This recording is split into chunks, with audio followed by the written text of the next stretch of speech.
और अब आपको दिखाते हैं वो वीडियो सबूत जिससे एक्सपोज हुआ झूठ।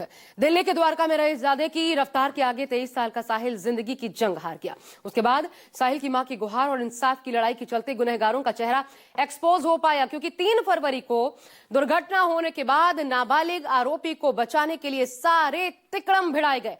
गलती स्वीकार करने की जगह आरोपी के परिवार ने झूठे दावे, फेक नैरेटिव और वीडियो सबूत जारी कर साहिल को गुनहगार बताने की साजिश रची, ताकि जैसे जैसे समय बीत रहा है वैसे वैसे आरोपियों की करतूत भी वीडियो सबूतों के जरिए हालांकि अब सामने आ रही है, जिसमें आरोपियों की तरफ से दावा किया जा रहा है कि जो कुछ सामने आ रहा है वो झूठ है। इस रिपोर्ट को देखिए और समझिए कि साहिल के साथ क्या हुआ था और क्यों साहिल की मां इंसाफ के लिए रईसजादों के खिलाफ लड़ रही है।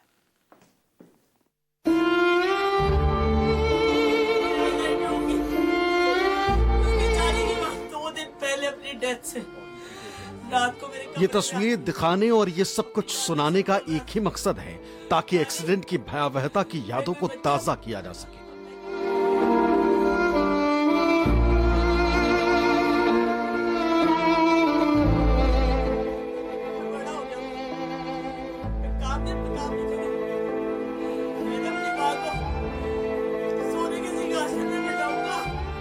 क्योंकि इस एक्सीडेंट में बहुत कुछ छिपाने, लोगों को गुमराह करने और आरोपियों को बचाने की साजिश की जा रही है। सबसे पहले एक्सीडेंट के मुख्य किरदारों को समझ लीजिए, क्योंकि इन्हीं किरदारों के इर्द गिर्द पूरी कहानी घूमने वाली है। सबसे पहले उस एक्सीडेंट की तस्वीर देख लीजिए जो 3 फरवरी को द्वारका में हुआ। दूसरी तस्वीर उस मां की जिसने इस एक्सीडेंट में अपने बेटे की मौत के बाद इंसाफ की गुहार लगा रही। और तीसरी तस्वीर उस कार की है जिसने साहिल को अपनी बेतहाशा रफ्तार के दम पर कुचल दिया। चौथी तस्वीर उस आरोपी की है जो एक्सीडेंट के बाद मौके से अपनी बहन के साथ भागने की कोशिश करता है, जिसको भीड़ रोकती है। इन्हीं तस्वीरों में द्वारका में हुए भयानक एक्सीडेंट में साहिल की मौत की सच्चाई और रईसजादों की लापरवाही की पूरी कहानी छिपी है, जिसको एक एक कर देखते हैं। सबसे पहले एक्सीडेंट के बाद भागते नाबालिग आरोपी और उसकी बहन को रोकने वाली भीड़ के साथ लोगों की बातचीत को सुना।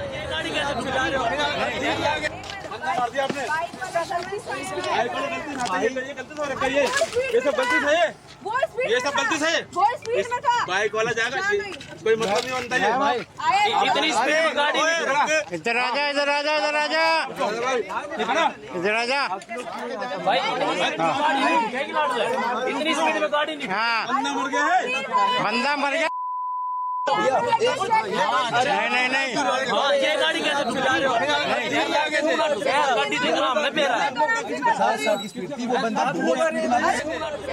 हादसे के बाद नाबालिग आरोपी और उसकी बहन ने लोगों से बहस की, अपनी गलती मानने की जगह लोगों को गुमराह किया, दावा किया है कि एक्सीडेंट बाइक सवार साहिल की लापरवाही से हुआ।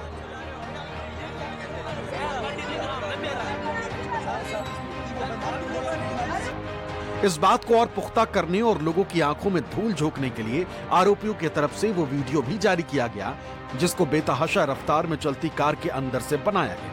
दिखाने की कोशिश हुई कि साहिल कार के सामने से आता हुआ दिखाई दे रहा, इसलिए उसकी ही लापरवाही से एक्सीडेंट हुआ। ये तस्वीर आरोपियों की तरफ से जारी की। इस बात को याद रखिएगा, क्योंकि जो कहानी एक्सीडेंट के बाद आरोपियों ने गढ़ने की कोशिश की और अपने क्राइम को छिपाने और साहिल को दोष देने का फेक नैरेटिव चलाया, उसमें ट्विस्ट अभी बाकी है, क्योंकि इस एक्सीडेंट से पहले का एक नया वीडियो सामने आया।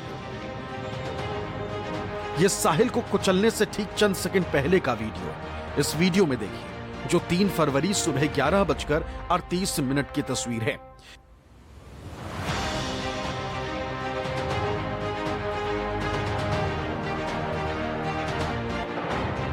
इस तस्वीर में दिखाई दे रहा है कि स्कॉर्पियो कार बेकाबू रफ्तार के बीच सड़क पर दौड़ रही है। ना तो वो अपनी लेन फॉलो कर रही है और न ही कार की रफ्तार काबू में। कार ट्रैफिक नियमों की धज्जियां उड़ाते हुए आगे बढ़ती है और फिर अचानक से एक बस के सामने जाकर कट मारती है और आगे जाते ही बाइक सवार 23 साल के साहिल को ठोक देती है। साहिल मौके पर ही दम तोड़ देता है। बाइक के परखच्चे उड़ जाते हैं, 2 से 3 टुकड़ों में बाइक बट जाती है और फिर कार में जाकर घुस जाती। इस टक्कर से कार के परखच्चे उड़ जाते हैं। कार ड्राइवर गंभीर रूप से घायल हो जाता है, जिसको लोग आनन फानन में बाहर निकालकर अस्पताल पहुंचाते हैं, जो अब सामने आए, जिन्होंने बताया कि हादसा कितना भयानक था। ये मैं उधर साइड में खड़ा था, ये लाल बहादुर कॉलेज है उसके साइड में, तो उधर पीछे से वो स्कॉर्पियो आई और उसने मेरी गाड़ी में ठोक दी और मेरी गाड़ी आगे जाके लगी बस में। और फिर कुछ बच्चों ने मेरे को बाहर निकाला गाड़ी से और उन्होंने हॉस्पिटल भिजवाया। ये इंदिरा गांधी हॉस्पिटल है इसमें। वैसे हादसे की तस्वीरें ही बता रही हैं कि कार की रफ्तार बेतहाशा थी, वरना एक बाइक सवार को उड़ाने के बाद साइड में खड़ी कार की इतनी बुरी हालत कैसे हो जाती। लेकिन आरोपियों के वकील की तरफ से दलील दी जा रही है कि अगर हादसा लापरवाही का नतीजा होता तो आरोपी मौके पर मौजूद ना होते।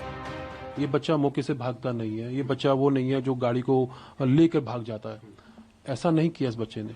ये फैमिली ऐसी नहीं थी जिसने बच्चे को, इस केस को कहीं से कवर अप करने की कोशिश की, मैन अप करने की कोशिश की, कुछ नहीं। सच कहूं तो आरोपियों के वकील की आंखों का पानी मर चुका है। ये झूठ बोल रहा है कि आरोपी मौके से भागने की कोशिश नहीं कर रहे थे, जबकि सच ये है कि इस एक्सीडेंट के बाद आरोपी मौके से भागते हैं, जिनको लोगों ने ही रोका तो एक बार फिर से आरोपी हादसे वाली जगह पर चलते हुए पहुंच जाते, जहां लोगों से बहस होती है। वहां भी आरोपी दावा करते हैं कि बाइक की गलती से हादसा हुआ, जबकि तस्वीरों में दिख रहा है कि रईसजादे की बेतहाशा रफ्तार साहिल की मौत के लिए जिम्मेदार है। इधर आजा, इधर आजा, इधर आजा, इधर आजा। इतनी स्पीड में गाड़ी नहीं। हाँ, बंदा मर गया। नहीं नहीं, ये गाड़ी कैसे चला रहे हो? गाड़ी देखना हमने पे रहा है। इस केस में आरोपी खुद मान रहा है कि कार की रफ्तार करीब 60 किलोमीटर प्रति घंटे थी, लेकिन सच्चाई यह है कि कार करीब 80 किलोमीटर प्रति घंटे की रफ्तार से दौड़ती। जब वो बस के सामने पहुंचती है तब अचानक से कट मारकर खुद को बचाने की कोशिश करता है और फिर सामने से आ रहे बाइक सवार साहिल को कुचलते हुए साइड में खड़ी कार में ठोक देता है। हादसे के बाद की इन तस्वीरों को देखिए, जिसमें एक बाइक टुकड़ों में टूटकर बिखर गई। साहिल सड़क पर आखिरी सांस ले रहा है और साइड में खड़ी कार बुरी तरह से चकनाचूर हो चुकी है। इस हादसे की सूचना मिलते ही साहिल की मां मौके पर पहुंचती, हादसे वाली जगह और अपने बेटे की हालत देखकर तड़प उठती। वो वहां मदद के लिए करीब 10 मिनट तक चीखती चिल्लाती है। किसी तरह से उसके बेटे को अस्पताल पहुंचाया जाता है, लेकिन साहिल को नहीं बचाया जा सका। बेटे की मौत से टूट चुकी मां अब अपने बेटे के लिए इंसाफ की लड़ाई लड़ रही। वो हाथ जोड़कर इंसाफ की गुहार लगा रही है, जिनकी वजह से उसके बेटे की जान गई। उन्हें सख्त सजा दिलाने की मांग कर रही। 23 साल का साहिल धनिश्रा परिवार में इकलौता बेटा था, अपनी मां का सहारा था। पिता की मौत के बाद मां ने ही उसे पाला पोसा। मां की हर ख्वाहिश को पूरा करने का सपना भी बेटे ने देखा, लेकिन वो आखिरी सपना भी इन रईसजादों ने तोड़ दिया। एक मां अपने बेटे को खो चुकी, जिसकी तड़प और उसकी गुहार ने ही मुद्दे को मीडिया में जगह दिलाई, वरना इस मुद्दे को एक सामान्य एक्सीडेंट बताकर रईसजादों की लापरवाही को फाइलों में दबा देने की तैयारी थी। पर अब जैसे जैसे समय गुजर रहा है, इस एक्सीडेंट की परत दर परत खुल रही है। एक्सीडेंट के बाद फैलाया गया झूठ एक्सपोज हो रहा है। इसके बावजूद आरोपी को बचाने के लिए नाबालिग होने और बोर्ड एग्जाम जैसी दलीलें दी जा रही, लेकिन अपना गुनाह कबूल नहीं किया जा रहा। वकील की तरफ से दावा तो यहां तक किया जा रहा है कि जिस नाबालिग को दोषी बताया जा रहा है वो दोषी है भी या नहीं, अभी जांच चल रही है।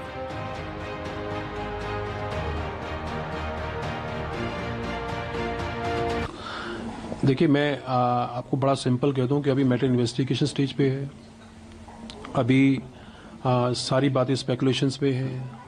अभी हम कहीं इस बात को एडमिट नहीं करें कि बच्चा वही चला रहा था। अभी मैटर इन्वेस्टिगेशन है, यस, बट जो एलिगेशंस हैं ये इंसिडेंट ऑफ एक्सीडेंट है। यानी कि पैसों के दम पर हर दांव पेच आजमाया जा रहा है और कानून की आंखों में धूल झोंकने के लिए हर साजिश को अंजाम तक पहुंचाया जा रहा है। ताकि किसी भी हाल में नाबालिग बेटे का नाम हटाया जा सके और लापरवाह बाप को भी बचाया जा सके। वरना कोई इस बात को कैसे नकार देता कि कार आरोपी नहीं चला रहा था, जबकि तस्वीरों में साफ दिख रहा है कि हादसे वाली जगह पर भाई और बहन मिले थे, इसके अलावा कोई और नहीं था। वो दोनों बातचीत में भी कार की रफ्तार और लापरवाही से पल्ला झाड़ रहे हैं। इधर आजा, इधर आजा, इधर आजा, इधर आजा। भाई इतनी स्पीड में गाड़ी नहीं। हाँ, बंदा मर गया। नहीं नहीं हाँ, ये गाड़ी कैसे चला रहे हो? गाड़ी देख रहा हूँ, मेरा। वैसे तस्वीरों और वीडियो सबूतों से बहुत कुछ साफ है कि इस हादसे के लिए कौन जिम्मेदार है। अगर बेटा नाबालिग है तो बाप की जिम्मेदारी तय होनी चाहिए, उसके गिरबान को पकड़कर कानून के हवाले कर देना चाहिए और याद दिलाना चाहिए कि अगर आपको अपना बेटा प्यारा है तो फिर माँ का क्या दोष है, जिसके इकलौते बेटे को आपकी लापरवाही के चलते आपके नाबालिग बेटे ने मार डाला है। Bureau report, news 24।